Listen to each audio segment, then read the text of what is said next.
J'avais 15 ans la première fois où j'ai eu une expérience avec un orchestre.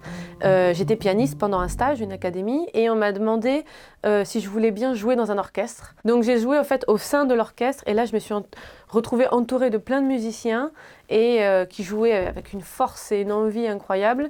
Et donc j'étais un peu noyée dans le son. C'était vraiment frappant pour moi de voir ce chef d'orchestre qu'il fallait suivre. Et d'un coup je me suis dit mais j'ai vraiment envie d'essayer.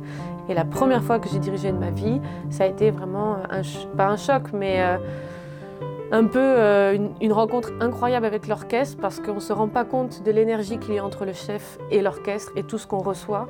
Et donc j'ai commencé à 18 ans et je me suis dit ok, je continue. Mais je ne pensais pas devenir chef d'orchestre tout de suite. Au début je voulais être pilote d'avion de chasse, donc ça n'a rien à voir. Pour que les femmes puissent diriger, il faut qu'elles soient formées.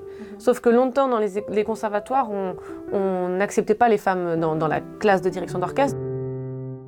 Et il y a beaucoup de professeurs maintenant qui ont envie, je pense, de changer un peu cette mentalité.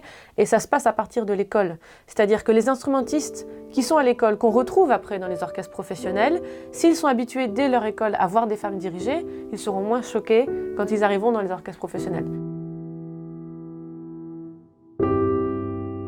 C'est vrai que j'ai déjà entendu une réflexion de la part d'un musicien, jeune en plus, qui m'a beaucoup surpris en me disant « Moi, je ne connais pas de femme chef d'orchestre sur Terre qui soit bonne. » Et pour lui, une femme, c'était pas possible. Enfin, non, elle n'y arrive pas. Il y a beaucoup de femmes qui essayent un petit peu d'être un homme et d'avoir beaucoup d'autorité pour dire « J'ai ma place ici ». Mais moi, j'ai pas envie de jouer là-dessus. Je reste naturelle, je reste moi. Je reste féminine. Après, je ne suis pas plus féminine qu'un homme. Il y a des hommes qui sont très féminins dans leur gestuelle. Il n'y a pas vraiment de différence entre ça. Mais je reste moi-même. Ça, c'est important. Je ne veux pas jouer le rôle. Je ne veux pas me couper les cheveux. Je ne veux pas ne plus me maquiller. Quand je m'habille en concert, je m'habille normalement.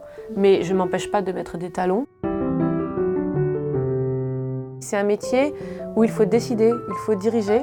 Et c'est comme les directeurs des orchestres nationaux en France, il n'y a pas beaucoup de femmes. J'en connais quelques-unes, mais elles ne sont pas très nombreuses. Et malheureusement, en France, il n'y a pas de femmes chefs d'orchestre qui sont titulaires d'un orchestre. Il y a beaucoup de femmes invitées, des femmes invitées à diriger des orchestres. Donc elles sont là pendant une semaine, et puis après elles font autre chose. Mais une femme qui a un poste, avec une programmation sur 3 ans avec un orchestre, ça n'existe toujours pas en France. Et ça me choque plus encore. J'espère qu'un jour, il y aura une femme qui sera la directrice artistique de l'Orchestre Radio France ou de l'Opéra de Paris ou de l'Orchestre National de Lille ou l'Orchestre de Lyon. Mais je pense qu'en ce moment, on parle beaucoup des femmes dans tous les métiers, pas seulement la direction d'orchestre. Hier, j'ai vu à la télé la première femme arbitre au football, donc qui va devoir être l'arbitre pour des hommes. Ah oui. Et oui, et ça c'est nouveau en France, c'est la première fois en Ligue 1 en tout cas.